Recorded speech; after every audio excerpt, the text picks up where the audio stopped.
We think that we are recording at the moment.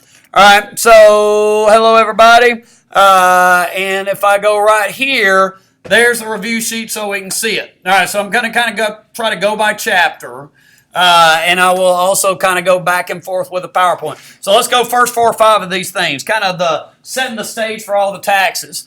So the Navigation Acts with this law that said, hey, you're only supposed to trade with Britain. And if I bring it up over here, I believe it's going to be maybe about maybe not. About this, it's kind of the context in which mercantilism is taking place.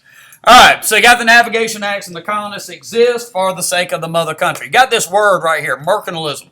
So mercantilism means you're supposed to export more than you import. I'm making like a balance sign in the classroom in here. The purpose of the colonies is to benefit the mother country. So they produce raw materials such as timber or tobacco or sugar, and then the mother country turns around, sells manufactured goods for a profit.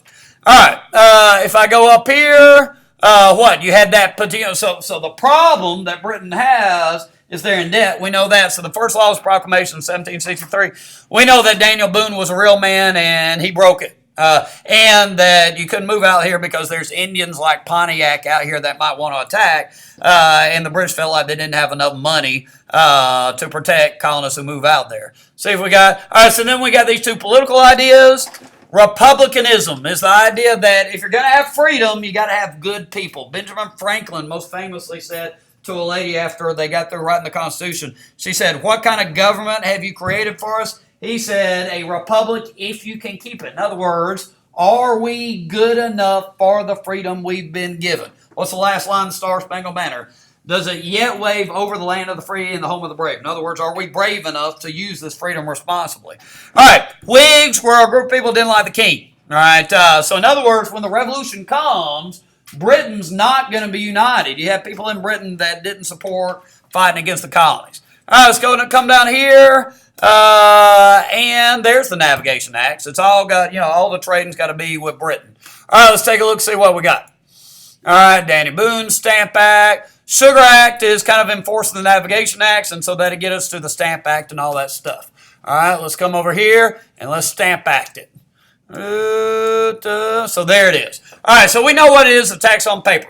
All right, taxation without representation. The guy James Otis is the guy who came up with that phrase. Remember, they put the pan on his head and he went nuts. So Sam Adams is the guy who gets famous for it. And the Sons of Liberty, they're going to do several things. All right, so they're going to intimidate the tax agents. They're going to boycott British goods. Daughters of Liberty are going to be making the clothes because we're not importing British goods, and nobody will collect the taxes anymore. So pretty soon they repeal the Stamp Act. So they repeal it.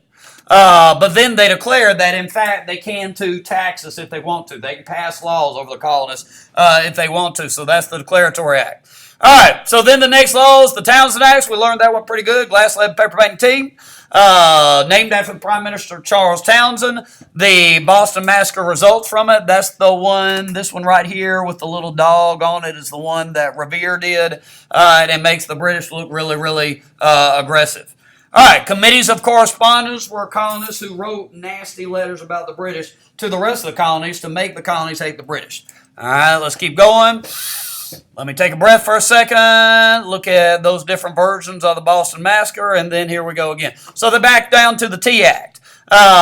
They kept the tax on tea, but the Tea Act wasn't a tax. Remember, it's the monopoly for the British East India Company, but they wouldn't let them unload the tea, and then one night they dump it overboard. I never can remember that exact number, $1.7 million worth of tea. So then the Intolerable Acts is going to say, hey, you got to pay us back. The British are going to say, we're going to make you, we're going to coerce you into paying us back. And until you pay us back, we're shutting down your legislatures, we're closing down the ports, there's a new quartering act. All right, so that's kind of the end of the laws. So the First Continental Congress meets, and they make a bunch of demands, and they start storing up weapons, and that's going to lead to Lexington Concord. Once we've fired that shot, I think I'll go back to the review sheet and take a breath. All right, so there it is. They're coming to get Sam Adams and John Hancock in Lexington. Paul Revere warned everybody. They're coming to get the guns at Concord. Things went better for the colonists, for the Minutemen at Concord than they did at Lexington. Now you got a war going. All right. Review that together in your minds. Go right there, and that gets us down to what? All right, so you're kind of now, so we kind of start talking about the wars and the battles and that sort of thing. So I breathe in, I go over here, all right, and boom, boom, boom, there he is crossing the Delaware. All right, so we're battle. So you look at the advantages. Hey, the British have numbers. You know, they got this army and a navy, and they got experience, and so they're supposed to win. But we got folks on our side. The French, we got heroes, Washington and Franklin, and we kind of believe in what we're doing. So there's the first battle, Bunker Hill. And don't shoot till you see the whites of their eyes, but we run out of ammo, so they take the hill, so technically they win it. The battles of Trenton and Princeton are the battles that the United States won after crossing the Delaware on Christmas. Proven, so Washington's thing is that he's brave and he's committed. All right, let's see if we get a Valley Forge. I want Valley Forge in there somewhere. Do we see it? I don't know if no, we got nothing on Valley Forge. That's why some people were asking. So here, I'm gonna type it. All right, so Washington's other big thing is he's holding things together during Valley Forge. The winter at Valley Forge, where they're camped out and they're freezing to death and everybody wants to desert the army. And Washington brings in, I've got a slide on it somewhere, I swear, Baron von Steuben to train the armies. But that's Washington's other big moment.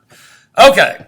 So then you're getting into kind of the argument about whether or not you want to be in favor of independence. So Paine has his three arguments. He writes Common Sense early 1776. Hey, Britain's too small to be telling us what to do. They're too far away to be telling us what to do.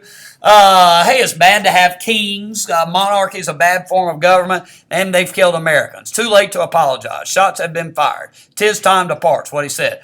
All right, the argument in Declaration of Independence is, hey, the government's supposed to protect your rights. If it doesn't, you get rid of it. King George didn't, so we're getting rid of it. All right, so kind of it's very much of a social contract kind of argument. All right, let's see. So the British are going to try to get things in New England first, then they're going south. We're just kind of trying to hang in there till we can get French help. Let's go to the review sheet, see what it says next. All right. Valley Forge, Saratoga, Franklin. All right. So Franklin's getting help after the Battle of Saratoga. Let's see if we get a battle going there. No. All right. There's our battle. So Saratoga. All right, Benedict Arnold fought well. The British generals didn't fight well. They had girlfriends. They weren't committed to it. So that's kind of your turning point. After we win at Saratoga, we get French help. Benjamin Franklin's over there getting French help. All right, then the war goes south, and it's nasty, and it's bloody, and it's guerrilla fighting, and the fighting Quaker Nathaniel Greene will, hey, the phrase is, Jolly Rancher right here, recording, Nathaniel Greene will take no quarter. Everybody say, take no quarter. What do you think that means? He can't surrender. You know, if you give up, he's going to shoot you. So, I mean, it's very ruthless fighting down there in the South. So, Cornwallis is trying to get out of there after fighting down there for a little while. So, he goes up to Yorktown, which is in Virginia, very close to Jamestown. He's on Chesapeake Bay. He thinks the British Navy is going to pick him up, but they don't. Instead, the French Navy gets there first. So he's got Washington on the front, the French on the back. So he gives up. But he doesn't show up for the surrender because he's embarrassed. And the band played The World Turned Upside Down. All right. The treaty. All right. Hey, the United States wins, and we get more land. Look there. The United States is doubling in size. You're going to double twice. Louisiana Purchase is going to double. Treaty of Paris is going to double. And hey, we get our independence. We promise to be nice to the loyalists who hadn't been on our side. Okay? And that is the end of the war. All right, so then you're going over the review sheet, and you got like Articles of Confederation stuff. All right, so the government during the Revolution, I'm going to say right there, was the Continental Congress didn't have any power. Because it didn't have any power, it couldn't like equip the troops at Valley Forge, and Washington's always trying to keep things together. All right, so then you got the Articles of Confederation. All right, it's weak national government, strong state governments. It's the story of Goldilocks. The government was too strong under the British. Now it's going to be too weak. So the kind of powers are, hey, it can make laws. See if we get it. All right, it can make laws, but it takes 9 states to do it. All right, it can sign a treaty, but so can states. It can raise armies, but you got to ask states for help, and it declare war, and you got to ask states for help once again. So all the powers are kind of powers. All right, the wheat now does this one thing, the land ordinance and the Northwest ordinance. Northwest ordinance is big time. Sets the process for statehood. 36 states are going to become states that way. Also outlawed slavery in the Northwest Territory. Land ordinance is about how to become cities. So, I mean, Northwest ordinance is a big time achievement. Also, it's kind of the strongest government Americans were going to put up with right after fighting a Revolutionary War against strong government. All right, but there's the weaknesses. So it spells out rest. The government could not regulate trade, could not enforce laws, could not settle disputes, couldn't tax, most importantly. All right, couldn't settle disputes because it didn't have a judicial branch. Can't enforce laws because there's no executive branch. Can't regulate trade. That's going to be important for the growth of the economy. Can't tax means it can't pay for anything, means it can't do anything. So there's pretty much a paralyzed government under the Articles of Confederation. Shays' Rebellion is going to show that it's too strong, and so these guys get screwed. They fought for their country. It's the Born in the USA song. They come back home, and they can't pay for their farms, and they're getting thrown in jail because they can't pay their taxes. So they get all mad, and they pick up guns. They say taxation without representation. They're busting buddies out of jail. They're taking over the courthouse, and then they're marching on Boston. All right, so the moral of the story is, dang, the government is too weak. So they have a meeting in Annapolis. Hardly anybody shows up. So they call another meeting in Philadelphia. This becomes the Constitutional Convention. Madison is the father of the Constitution. We also know him as the 4th president. He's going to get rid of the Articles. Going to come up with a Virginia plan based on Montesquieu's ideas that are going to have 3 branches of government. You need 3 branches because if one person sets a speed limit, they've got to pull themselves over and write themselves a ticket and pay things. It's just not practical to have one person or one branch in charge. So Montesquieu says we need 3 branches. All right, so then you got these compromises that get made. The small states had the New Jersey plan. You put together the big state and the small state plan into the Great Compromise, and they solved the problem over representation. Big states have never state, and small states have never fought again. On the other hand, they're terribly ineffective at addressing slavery. The 3/5 compromise really gives more political power to the South, so there's a problem. Slave trade compromise enters the Middle Passage 20 years later. All right. So then, I got to go down here. All right, so there it is, and there they are again, and then you got ratifications. The Federalists were for it, Anti-Federalists were against it, so they're going to promise 3 things. George Washington's going to be president, we'll add a Bill of Rights, and they've got these Federalist papers. All right, the Anti-Federalists, hey, they're concerned. The government's too big, it's too far away, it's not going to respect people's rights or states' rights, so there's 4 things right there, and then they got those 2 concerns about the president. Hit one guy in charge, that's too much like a king, and the Electoral College is undemocratic. So there's their concerns. All right, so what do the Federalists do for them? They write these Federalist papers, newspaper articles, 85 of them. To persuade the New York Anti-Federalists, you got to have the cool kids on your side. New York is the cool kids. All right, you got to know about 2 of them. Federalist 10, what do you do about cliques, about factions, where you spread them out? You can't get rid of them, because to get rid of them, you'd have to take away freedom or make everybody the same. That's impossible. But if you spread them out, you make them ineffective, so no one faction, and the faction he's worried about are farmers and businessmen, can dominate. So you spread them out. You control the effects by spreading them out. All right, then you got the great quote there saying, hey, it's the Goldilocks story. It's the just right government. It's a strong government. If men were angels, you wouldn't need a government. So you do need a strong government. But it's not a too strong government, because elections and the checks and balances keep our leaders, who are not angels, under control. All right, even as we speak, the impeachment drama plays itself out. So that's an internal control on a government that is not led by angels. All right, so there's Federalist Papers, and boom, we're at Washington. All right, so take a look, compromises, authors, so now we're on the right side. And you got Washington. So let's go. I think we can go kind of quick in a certain way. Let's just look at the review sheet right here. So he's unanimous. We know that. Got big names on the cabinet. We know that as Hamilton and Jefferson, that Hamilton puts a tax on poor people, on the farmers, which results in the Whiskey Rebellion. And dang, here comes Jefferson with 13,000 troops to kill you, so they disappear. He's going to only run twice. He's going to give that farewell address where he says, look out for political parties and permanent alliances, and he's staying neutral between Britain and France because he says we got to have a baby boom, and these babies got to grow up to be soldiers. All right, we go back to the PowerPoint to look at like the Hamilton theory of stuff. All right, and is this it right there? All right, so there's Hamilton's theory. Debt's a good thing as long as it's not too big. You get the rich folks, you pay them back on your side. You get states who are mad, at least northern states are mad about losing they're in debt, and they're mad about losing their power that they had under the Articles of Confederation. So you get states on your side, you get the rest of the world to respect you if you pay back France. So debt is a good thing. All right, but how do you pay off the debt? You got to have a tax. The tax is on whiskey. The farmers get all mad, but here comes Washington with the troops. All right, there's the thing about, neutrality. We're not taking France's side, and in fact, John Jay makes a treaty with the British. All right, remember, so that's the strict construction, loose construction idea.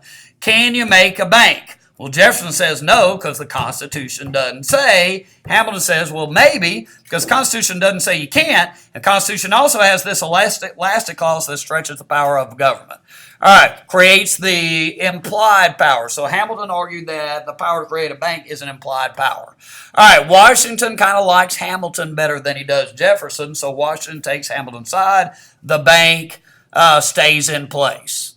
All right, so those are the implied powers, and we said, hey, we've done a lot of things. The government's done the New Deal and Obamacare and the interstates and civil rights thanks to these implied powers, thanks to the necessary and proper clause. All right, so you got the Federalists. They're the party of business and the rich in the North.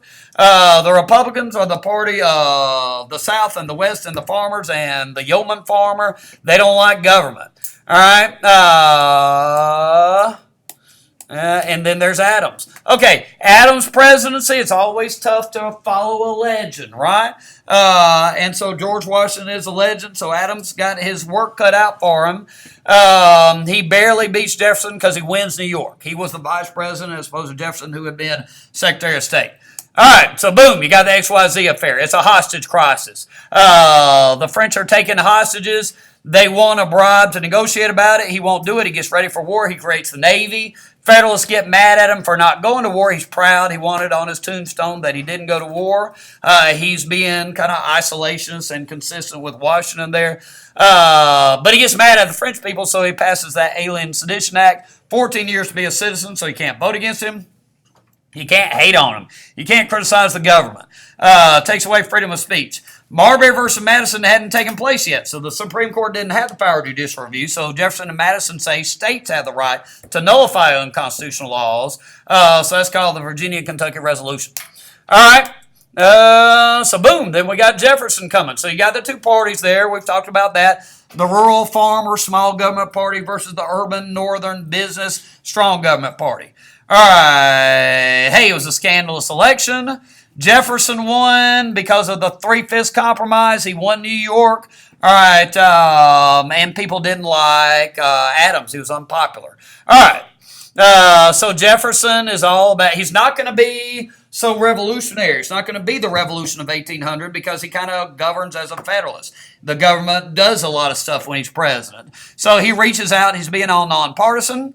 All right, hey, there's his hero, and you've got the midnight appointments by Adams to retain Federalist influence. All right, but there's Marbury versus Madison. It's not about money. It's about whether or not Marbury gets his job. He got appointed to be a judge, so that's what the commission is. But Madison won't give him the commission, so it goes to the Supreme Court. And John Marshall says, hey, I'm not ruling on it. I'm just going to give myself the power of judicial review, the power to declare a law unconstitutional. All right, so ever since when you have an unconstitutional law, it goes to the Supreme Court throws it out. All right, we're getting close. All right, hey, you got the Louisiana Purchase. All right, he wants the right to deposit for his farmers, so he sends those guys over to France to buy to buy just New Orleans, but Napoleon says, hey, I'll give you all of Louisiana for $15 million. So he does it. But, hey, it's unconstitutional. But, so he breaks it. He's a strict constructionist. He breaks his own ideals. There's no time to amend the Constitution. It's this wonderful place for the common man forever and ever and ever. It's going to be peace and prosperity. If France gets out of North America, we can be isolated again. He sends Lewis and Clark out there to map it out. All right, and that brings us to the second term. All right, so he wins by a landslide. Hamilton gets killed. All the western states vote for him because they appreciate the Louisiana Purchase. Then you got the impressment kicking in. All right, so he just tries to put an embargo on things. It backfires. They called it the Grab Me Act. It hurts our economy. It didn't hurt the European economy. And so the result is he doesn't like being president anymore. Doesn't enjoy that second term. All right, Indians trying to decide what to do about the American encroachment. Most important two guys, the prophet who says we got to quit being Christians and we got to quit drinking, and Tecumseh says, hey, we're going to attack the United States of America. All right, so the causes of the War of 1812, impressment and the Indian attacks. You had that battle fought, the Battle of Tippecanoe fought before the war was started. But the impressment is the kidnapping. You had that, the impressment of the Chesapeake. All right, it didn't go well for us. It was us against the British and the Indians, so we generally lost, except for two heroes, Andrew Jackson and William Henry Harrison.